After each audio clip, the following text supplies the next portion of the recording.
Estrelas, satélites e planetas ajudaram o homem a traçar rotas e programar colheitas. Mas também ocultaram o mistério de saber se estamos sozinhos no universo. Movidos por essa pergunta, todos os dias milhares de recursos são empregados para a investigação espacial. Muitos acreditam que a resposta pode estar em nosso próprio planeta. Os campos de plantações podem ser a chave para compreender o que se esconde por trás das histórias de OVNIs. Nas idílicas paisagens rurais, estranhas aparições interrompem a paz dos moradores, causando assombro entre a comunidade científica e os investigadores do fenômeno OVNI.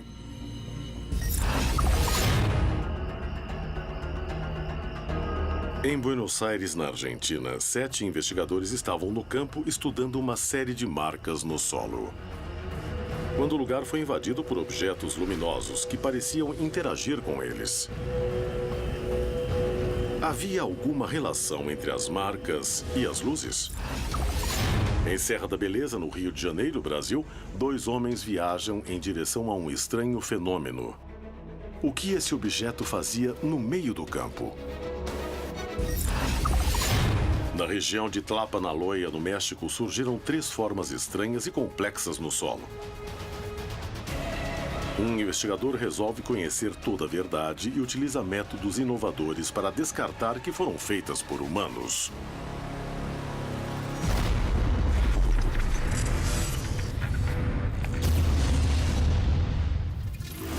Contato extraterrestre. Hoje apresentamos OVNIs e Sinais.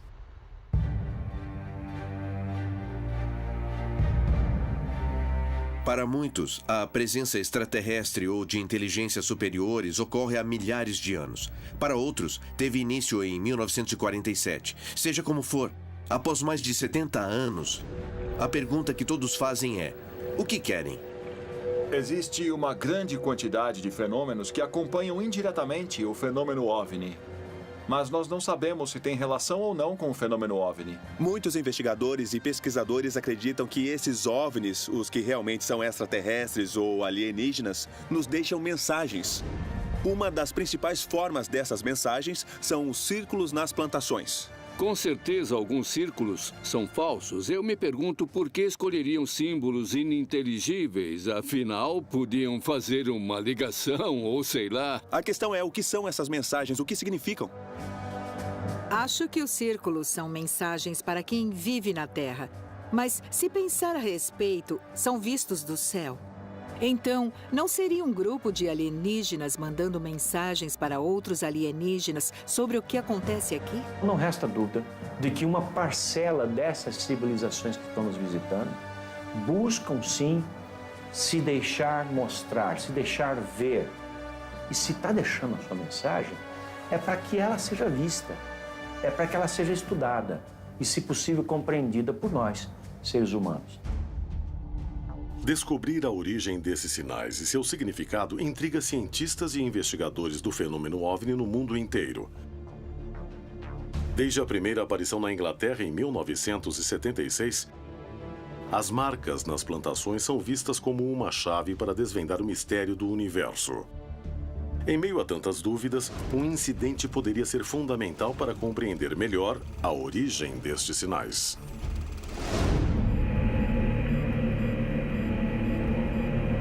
No dia 4 de março de 1986, 7 investigadores foram para a província de Buenos Aires, na Argentina, para estudar de perto uma série de fenômenos OVNI.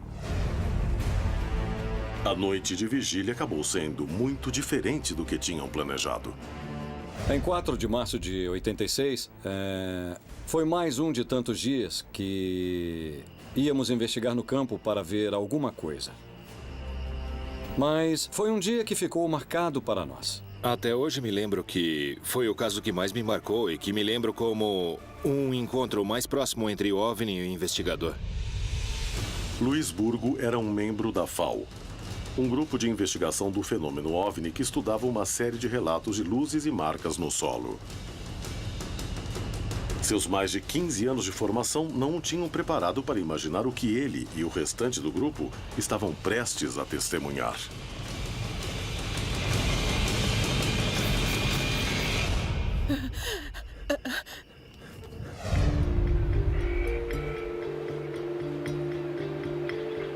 Em 1985, investigávamos uma série de aparições nessa área. E geralmente fazíamos as vigílias de OVNIs, os trabalhos noturnos de investigação de campo, na região do balneário de Atalaia. O pessoal de lá via luzes e começamos a investigar as plantações de Atalaia. Até que apareceram 150 marcas. Era praticamente um santuário de OVNIs.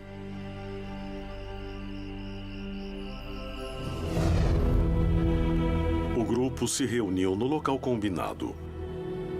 No começo da estrada que chegava à plantação, onde haviam encontrado marcas no solo, cuja origem buscavam determinar.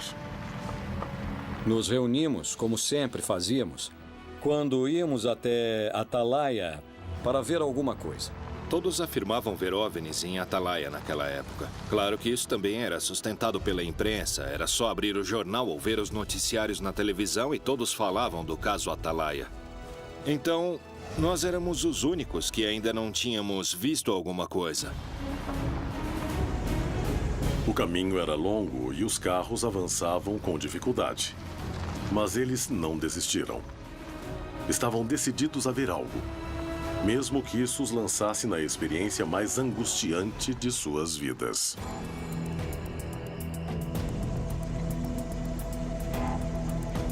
Nós fomos olhando e falando do fenômeno, querendo ver alguma coisa. Estávamos conversando normalmente, sem imaginar o que iria acontecer.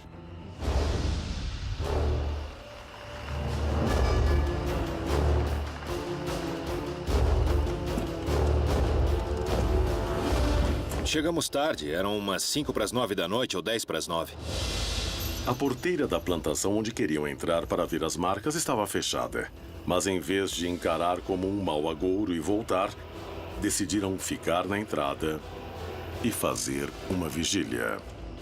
Conhecíamos muito bem aquele local como a palma da nossa mão. Tínhamos passado meses por lá e sabíamos como era para ver tudo muito bem. O grupo se distraiu observando as marcas do lugar. Mas já havia sinais claros de que alguma coisa ia acontecer.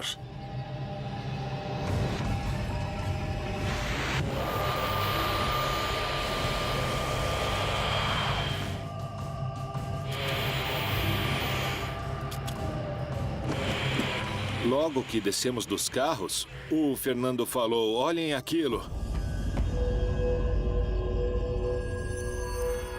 Eu olhei no horizonte e vi duas luzes. Nos viramos e lá estavam os dois objetos não identificados, praticamente em cima do vilarejo. Foi incrível. Uma coisa estranha. Não tinham forma, eram duas luzes, bem grandes, talvez um pouco menor do que uma estrela brilhante. E eles ficavam mudando de cor. As cores eram vermelho, verde e amarelo que mudavam. E o mais estranho foi que vinham do rio. E quando falamos para todos olharem, na mesma hora eles ficaram parados. Daí começaram a se movimentar juntos e girar entre si. Ficavam se cruzando. Às vezes parecia que era uma só, porque ficavam uma atrás da outra, como se brincassem.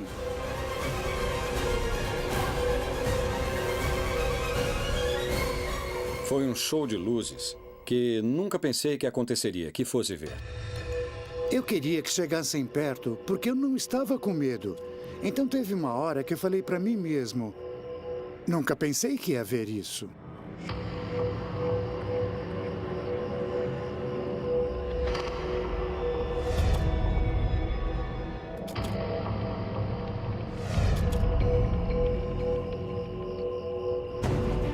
Todos sabiam que presenciavam algo único e buscavam uma explicação. Mas rapidamente o clima de expectativa passou a ser de nervosismo quando uma das luzes começou a se aproximar perigosamente. E quando a luz começou a se aproximar, nunca vou esquecer disso, Luiz Burgos resolveu pegar uma lanterna. Começou a se aproximar da gente.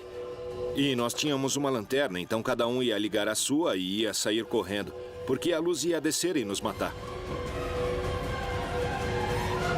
E aí, falou. Espero que alguém fique para contar. Olha, se acontecer alguma coisa, é só ligar a lanterna, tá? Acho que isso assustou todos nós, porque ele supostamente era o mais preparado.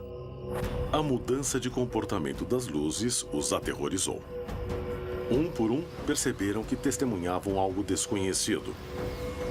Poucos minutos depois, a luz retrocedeu e voltou à posição original. Eu tive a sensação de que quem estivesse dentro daqueles aparatos tinha nos detectado. Então, para mim, foi uma espécie de contato a nível visual. Nós os vimos e eles nos viram.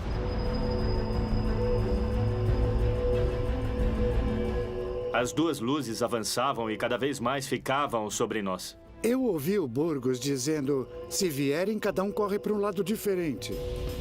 Sem saber da origem e das intenções das luzes, uma pessoa do grupo decidiu ligar o carro em que haviam chegado. Queria deixá-lo pronto para partir caso fosse necessário. Mas suas ações teriam repercussões inesperadas.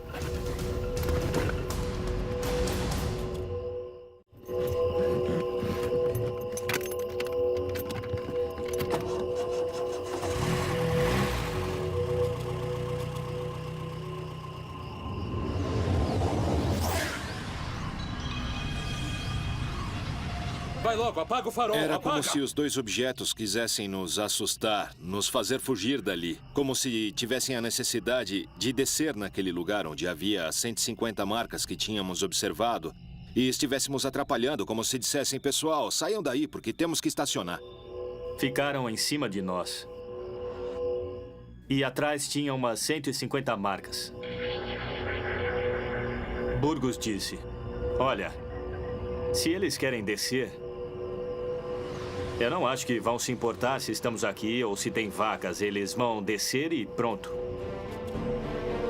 Depois de vários minutos, quando parecia que as luzes iam aterrissar em frente a seus olhos, de repente começaram a subir, se distanciando do lugar. Alguns acharam que o pior já tinha passado, mas estavam apenas começando a vivenciar algo ainda mais misterioso. Eu continuei olhando as duas esferas menores. E aquelas duas esferas que estavam brincando começaram a subir e sumiram.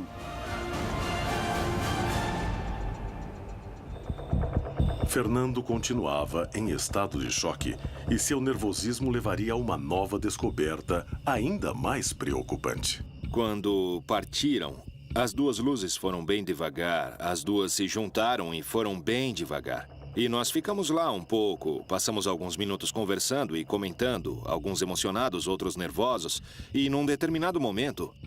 Meu filho gritou, olha aquilo lá. Os investigadores se tornaram protagonistas do caso mais espetacular que já tinham conhecido. No entanto, havia muito mais temor que alegria. O que poderia acontecer?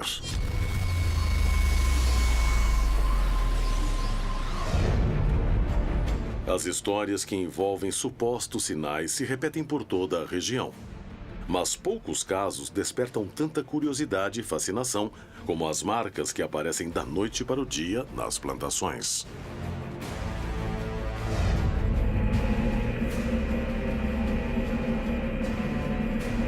Há muitos anos, o mundo se pergunta qual a origem dos agrogramas. Os céticos garantem que são produzidos pelo homem. Mas quem acredita diz que são feitos por uma tecnologia que não pertence à humanidade. É hora de investigar qual é a verdade por trás desses sinais perturbadores. Na última década, esse tipo de marca tem aparecido em plantações da América Latina. Em Tlapanaloya, no estado do México, os agrogramas começaram a surgir em 2011. Estava no campo andando pela plantação e encontrei as figuras. Muito bem feitas. E não havia pegadas. Tinha aparecido um círculo na plantação de aveia. E daí eu pensei, quem é que veio até aqui para estragar a minha plantação? A aveia estava dobrada, mas não estava quebrada. Começamos a procurar, por curiosidade, se havia alguma pegada, algum rastro. Quem poderia ter feito aquilo? E por quê? Mas no final não encontramos nada. Johanan Dias e Carlos Clemente, 2 jornalistas e investigadores do fenômeno OVNI, se reúnem para buscar uma explicação para as marcas nas plantações. Aqui no México, esse fenômeno começou a aparecer a partir de março de 2011. E no começo, estas formações eram simplesmente círculos. E logo chamou muito a atenção porque era um fenômeno apenas observado na Europa. E depois, em 23 de novembro de 2011, foi quando apareceu essa grande estrela que a gente está vendo, repetindo as mesmas características da anterior. A planta não estava morta. A planta estava dobrada, mas com vida. E continuava crescendo. Era como se a aveia fosse penteada e também entrelaçada. Um ano depois, surgiu então um grande círculo que era rodeado de 16 triângulos. E o pessoal começou a se acostumar com esse tipo de fenômeno. Um dos elementos que mais chama a atenção nesse tipo de marcas é que as testemunhas dizem que aparecem de um dia para o outro, em absoluto silêncio. E que nas noites anteriores, muitos veem luzes estranhas na região dos agrogramas.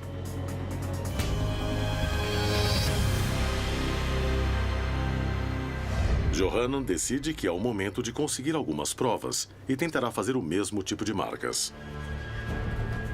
Para isso, vai a uma plantação de aveia perto da cidade do México, onde 2 investigadores deverão produzir as marcas em apenas uma noite.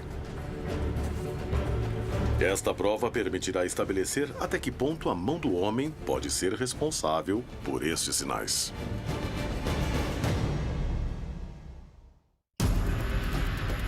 Na Argentina, um grupo de especialistas foi investigar um local com uma grande quantidade de marcas no solo quando foram cercados por luzes estranhas.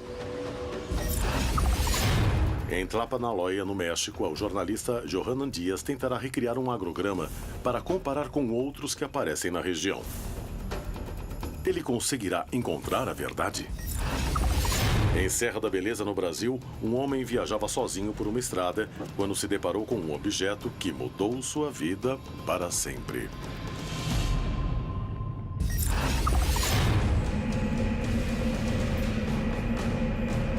No dia 4 de março de 1986, 7 investigadores do fenômeno OVNI realizavam uma vigília ao lado de uma plantação onde tinham encontrado mais de 150 marcas no solo, que atribuíram a objetos voadores não identificados.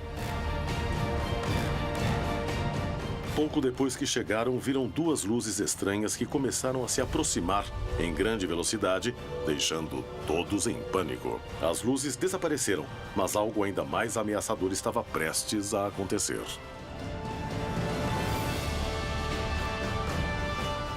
E apareceu uma luz forte. Ela era 10 vezes maior que as outras 2 luzes. Chamou muita atenção porque não subia nem descia, acendeu no mesmo lugar. Estava parada e acendeu uma luz, do tamanho de uma lua cheia.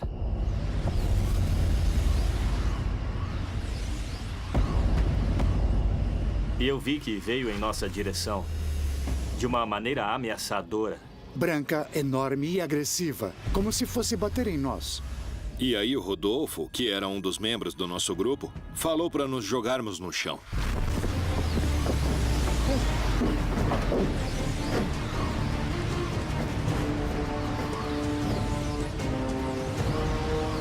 Veio com tudo na nossa direção. Ia pegar todo mundo. Não tinha saída. Todo mundo foi para debaixo dos carros e eu não. Eu queria que chegasse perto. Achei que fosse nos queimar. Me joguei no chão apavorado, achando que íamos desaparecer.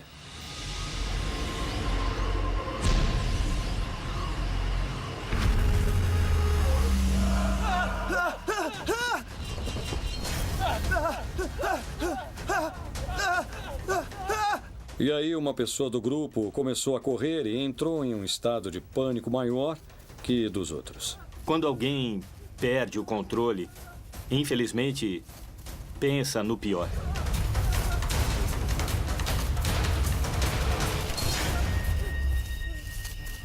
Enquanto Ana tentava acalmar Fernando, Avelino tentava tirar uma foto do que via. Era a foto mais difícil de sua vida.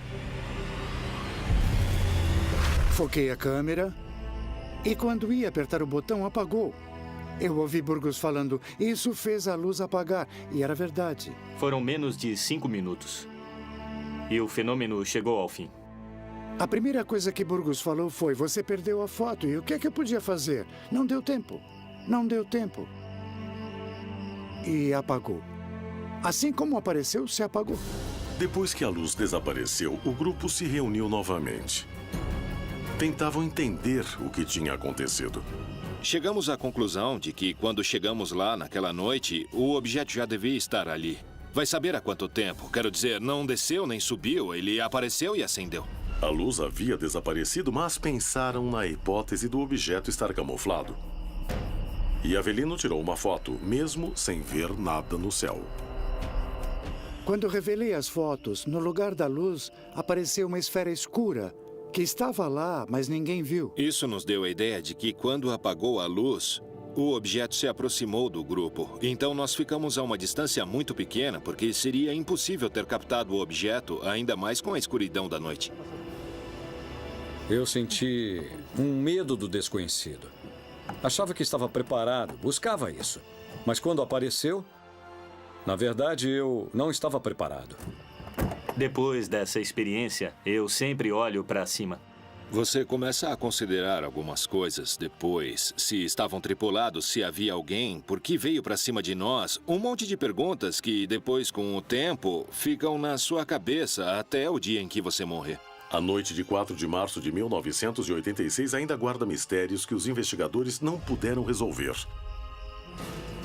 Os acontecimentos dessa noite provam que estamos diante da presença de seres de outros planetas ou se trata de eventos explicáveis. Havia uma relação entre as quase 200 marcas que apareceram no solo e as luzes que apareceram naquela noite? O caso que ocorreu em Atalaia não é o único da região em que testemunhas encontraram marcas estranhas na Terra.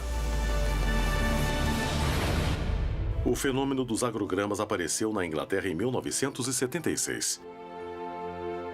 Desde então, essas estranhas marcas despertam o fascínio da população e intrigam a comunidade científica, que ainda discute quem as fez, com que finalidade, qual o significado. Poderiam ser produzidas figuras geométricas que nós, a distribuição espacial das figuras, seja qual forem os signos que retratam o significado deles. Quem os faz tem uma mentalidade e uma cosmovisão muito parecida com a nossa. Até onde é possível serem feitas pelo homem? Seriam algum tipo de mensagem? Eu não sei se há uma mensagem para a raça humana de extraterrestres. Eles são provocados por uma inteligência. Essa inteligência está deixando ali a sua marca, a sua pegada, o seu sinal. Será que alguma dessas civilizações quer se comunicar com a gente? Esses fenômenos estranhos começaram a se apresentar na América Latina. E assim como na Europa, aparecem de uma noite para outra. E as testemunhas nunca veem nada fora do comum, além das marcas. Além do significado dos desenhos, os investigadores se perguntam: quem será o responsável? Johanan Dias, jornalista e investigador do fenômeno OVNI, tenta recriar um agrograma. Poderá descobrir o que se esconde por trás deste mistério? Cosme, tudo bem? Prazer te encontrar. O prazer é meu. Obrigado. José Luiz, como está? É um prazer. Nos encontramos de novo. Perfeito. Bom, a ideia é tentar simular estas marcas que apareceram faz alguns anos para ver qual seria a diferença e se realmente são feitas por objetos voadores não identificados. Ou para confirmar a possibilidade de que alguém tenha feito estes agrogramas que apareceram aqui nesta região. O que acham? Achamos que é possível fazer. Claro. Agora, que tipo de ferramentas vocês precisam para fazer essas figuras? Olha, a ideia é usar uma ferramenta muito simples, sabe? Bastante prática e fácil de ser transportada. Para que ela não faça barulho, que ninguém perceba o que está acontecendo. A ideia seria utilizar um tubo. Por que um tubo? Para não quebrar as plantas e deixar tudo bem amassado. Como se estivessem penteando toda a área? Isso, e sem quebrar. E para fazer os círculos maiores, os exteriores, a gente utiliza uma corda assim. Eu gostaria que fizessem uma noite para que na manhã seguinte estivesse pronta para ver E daí a gente começar a checar as características entre as outras e essa que vão fazer agora. É um desafio. Podemos fazer isso? Os investigadores conseguirão fazer um agrograma similar aos encontrados anteriormente na região em apenas uma noite?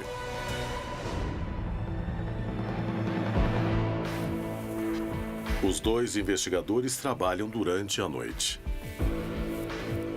A regularidade do terreno semeado facilita um pouco a tarefa. No entanto, a falta de luz e ferramentas que fazem barulho são uma limitação que os prejudica.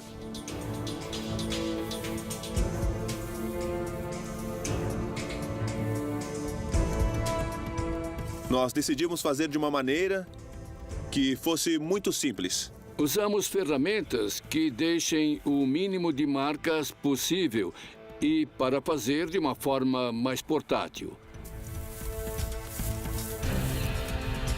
Eu acho que nós vamos ter êxito. E no final, as figuras que nós fizemos se assemelham muito com outras figuras.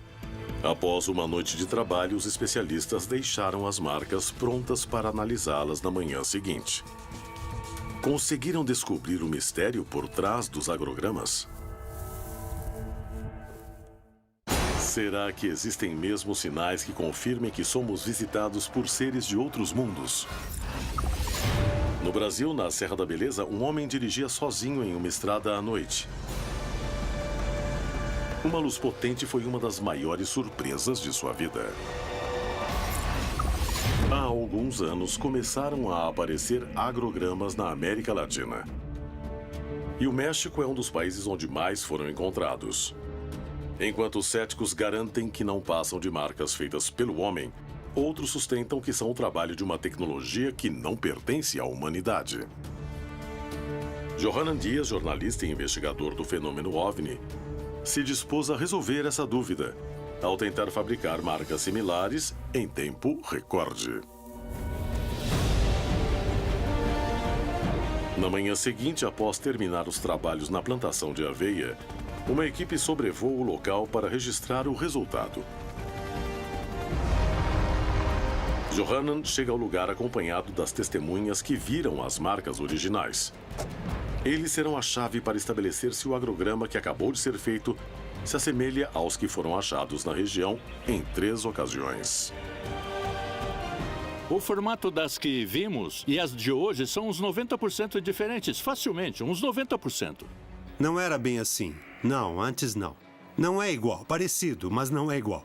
Não parece com o jeito que estava quando encontramos, sem deixar marcas. E aqui tem marcas e também estão quebradas. Não sabemos quem fez, por que fez e continuamos na mesma. As testemunhas acreditam que as marcas não se parecem. As plantas não estão dobradas, mas sim quebradas. Essa opinião é muito valiosa para a investigação de Dias. Johanan Dias encontra o jornalista e investigador Carlos Clemente para analisar as imagens aéreas do agrograma. E chegam a conclusões reveladoras. Parece perfeito. Quer dizer, não tem nenhuma... não tem nenhuma diferença com os que apareceram antes na região. Na verdade, não há nenhuma diferença, porque de cima parecem praticamente iguais, né? Iguais, sim. Inclusive com muita simetria, não estão mal feitos. Isso vendo de cima. Mas quando eu fui ver de perto, não tem nada a ver. Tudo que foi amassado quebrou? Sim. Tudo? Tudo. Então a gente viu que as plantas quebraram. Também vimos marcas no terreno. E são figuras muito simples. É um círculo, ou seja, tem um centro e o círculo sai do centro, nada mais que isso. E outra coisa que as testemunhas disseram foi que em algumas das fotografias que fizeram, apareceram algumas esferas. E isso chamou muita atenção, porque a gente tinha as figuras, mas como fazer as esferas? O outro foi mais elaborado, não acha? Ele foi feito com as plantas isso não é uma coisa entrelaçadas. Possível. Como fazer as plantas ficarem algumas para a esquerda e outras para a direita, mas sem se entrelaçarem. Isso não é uma coisa possível. Mas eu acho que este desafio funcionou muito porque a gente conheceu mais sobre os agrogramas que realmente apareceram e os agrogramas que não tem nada a ver com esses objetos voadores. Agora tem um parâmetro para saber quando é feito por pessoas e quando não tem uma explicação, não é? Exatamente. Eu acho que deu muito certo e isso vai ajudar bastante. Johanan Dias conseguiu provar que a mão do homem é capaz de fazer este tipo de agrograma em pouco tempo e sem chamar muita atenção dos vizinhos. No entanto, a vegetação não ficou igual à dos outros encontrados na região. E não puderam evitar as marcas. Além disso, muitos agrogramas originais retratavam formas mais complexas. Eram maiores e vinham acompanhados pela presença de OVNIs nas noites prévias e de luzes raras dentro das marcas. Estamos diante da presença de verdadeiros sinais deixados por seres de outros planetas? Ou se tratam de desenhos produzidos pelo homem? As plantações da América Latina são um cenário de estranhas situações que quebram a calma dessas regiões pouco habitadas. O que há por trás dessas manifestações? A resposta poderia estar nos milhares de testemunhos dos moradores da região.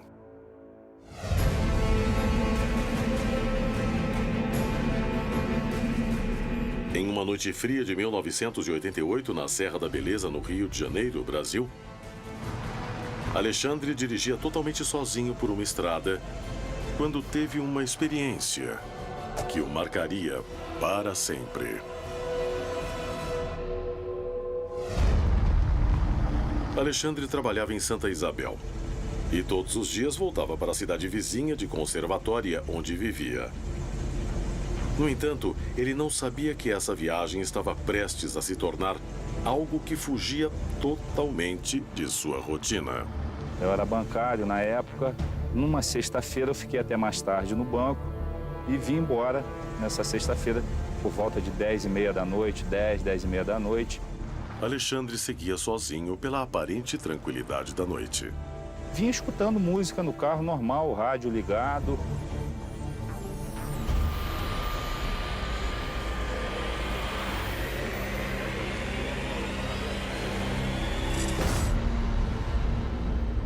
Vindo na estrada, eu notei no alto da serra aquela luz por detrás da montanha.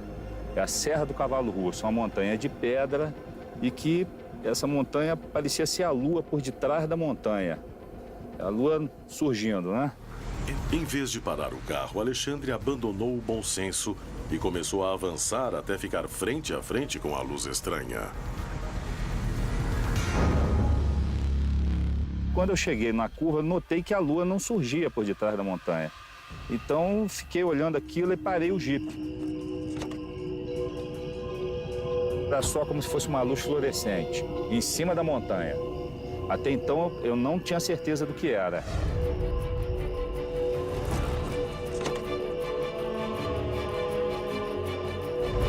Mas quando eu coloquei o binóculo, eu fiquei com medo. Mas ao mesmo tempo que eu fiquei com medo, me deu assim uma vontade de ficar olhando aquilo e ao mesmo tempo com medo de querer voltar para Santa Isabel.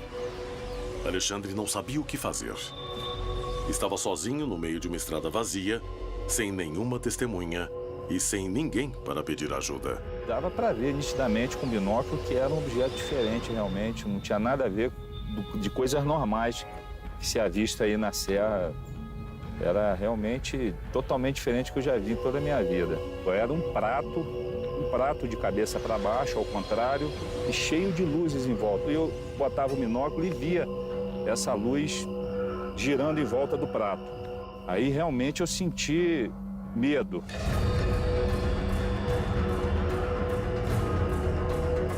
Fiquei observando o prato por volta de uns 15 minutos. Aí que me deu a vontade de realmente chamar outra pessoa para poder ver junto comigo o objeto. Alexandre conseguiu sair do estado de comoção em que se encontrava e tomou uma decisão. Resolveu voltar para Santa Isabel e procurar alguém que pudesse comprovar que o que estava vendo era diferente de tudo que conhecia.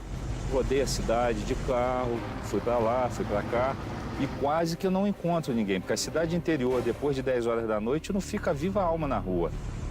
Quando eu já estava realmente quase desistindo, que eu fiz o retorno na rodoviária e comecei a subir para voltar para cá, aí que eu vi a igrejinha aberta assim, vi que tinha um velório lá e tal, desci do carro, fui lá dentro para ver se eu encontrava alguém conhecido.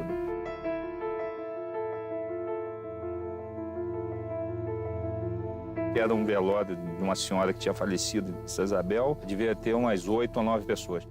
No velório, Alexandre encontrou Floriano, seu amigo e mecânico. Sem hesitar, foi até ele para conversar sobre o que havia acontecido. Ninguém percebeu como eu falei com o Floriano. Eu não cheguei gritando dentro do velório, não cheguei gesticulando, falando, eu vi a luz, para não assustar as outras pessoas, né? Porque ninguém falou, vamos lá ver o disco voador. Finalmente, Alexandre tinha encontrado alguém conhecido, mas não sabia se Floriano ia querer acompanhá-lo. Eu disse, seu Floriano, por favor, vamos, o senhor quer ver a luz que aparece lá na serra? Eu falei, poxa, eu moro aqui há 50 anos, nunca vi. Poxa, vamos lá agora, Alexandre. O seu Floriano ficou impressionado e ansioso também para poder avistar o objeto. E fomos conversando. E ele foi, será que é verdade mesmo? Eu falei, vamos lá para o senhor ver. Se estiver lá, o senhor vai ver o que eu estou vendo. Alexandre queria muito que a luz estivesse lá. Estava preocupado que seu amigo duvidasse dele. Voltei correndo também para ganhar tempo de encontrar o objeto na posição que estava, né? Que eu deixei lá. Andei uns 10, 15 minutos, comecei a avistar de novo a luz no mesmo local. Os dois se aproximavam de um perigo que não parecia deste mundo. A luz estranha continuava no lugar e eles não mediram consequências para investigar o que estava acontecendo.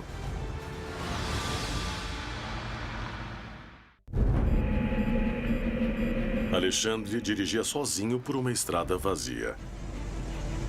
Assim que viu algo que descreveu como um prato voador, decidiu voltar à cidade para procurar alguém para acompanhá-lo. Percorreu Santa Isabel inteira e encontrou Floriano, seu mecânico e amigo, que estava em um velório.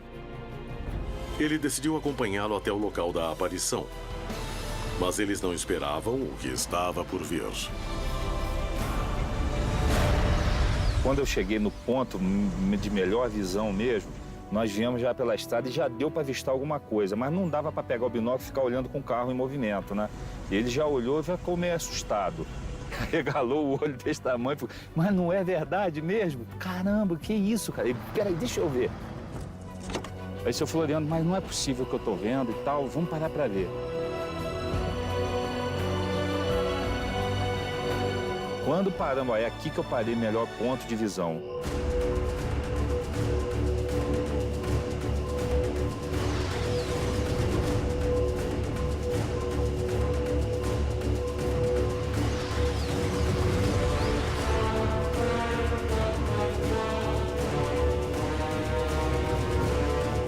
Ele olhou, botou o binóculo, ele ficou impressionado. Ficamos uns 15 a 20 minutos vendo essa luz lá. Nós notamos que o objeto não modificava mesmo, ele ficou parado, estático, e aquelas luzes girando. Nós ficamos nisso daí uns 20 a 30 minutos, meia hora, mais ou menos. Aí eu falei, sabe da coisa, vamos embora, vamos deixar isso para lá. O que adianta? O que nós vamos fazer? Nós vamos chegar próximo demais, não vai levar a nada também. Não tem como documentar isso. O tempo passava, o objeto continuava lá. E Alexandre tomou uma decisão baseado no que sentia. Daqui para frente eu não vou mais, Floriano, porque eu já tô com medo, não tô me sentindo bem, sei lá, me assustou. Aí o Floriano, faz o seguinte, então, vamos embora para Santa Isabel e lá você não vai voltar mais hoje para a conservatória, porque é perigoso, sim, a gente não sabe o que isso pode fazer. O temor que Alexandre sentiu foi tão grande que ele seguiu o conselho do amigo e resolveu não voltar para casa naquela noite. A experiência foi tão forte que não apenas decidiu não voltar sozinho, mas também mudou sua vida para sempre. Sim, privilegiados realmente de ter visto isso. Hoje em dia eu tenho uma outra concepção mesmo de disco voador, o que é realmente o disco voador, né? O OVNI. E se você observar, você vai ver sim alguma coisa diferente, se as pessoas passarem a observar melhor, né? Ao redor. As vastas terras pouco povoadas do território latino-americano guardam milhares de experiências como a de Alexandre e Floriano. Testemunhas privilegiadas e casuais de eventos que a ciência não consegue explicar. Quantos eventos ainda mais estranhos podem estar ocorrendo no continente, diante da solidão da noite? Plantações marcadas da noite para o dia. Figuras complexas.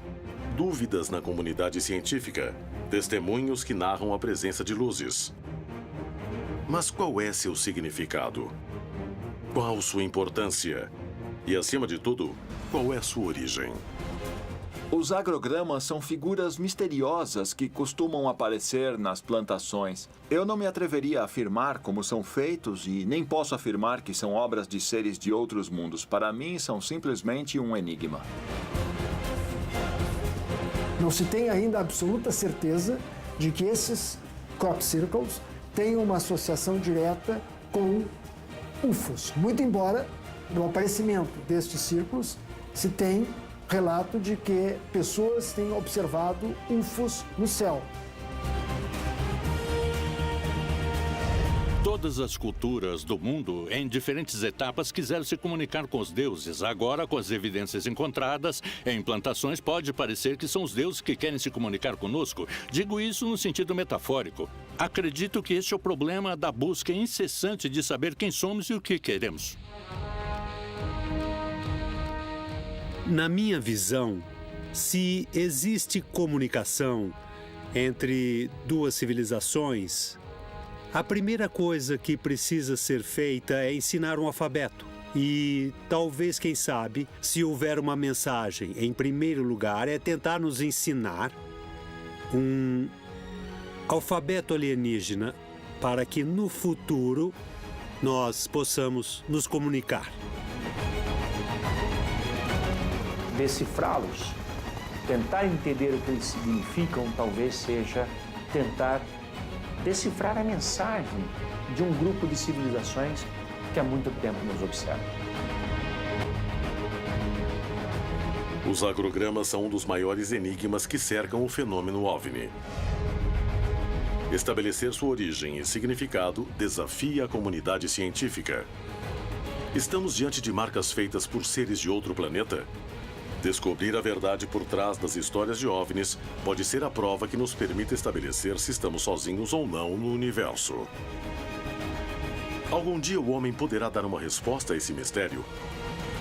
Quantos eventos ainda mais estranhos podem estar ocorrendo no continente diante da solidão da noite?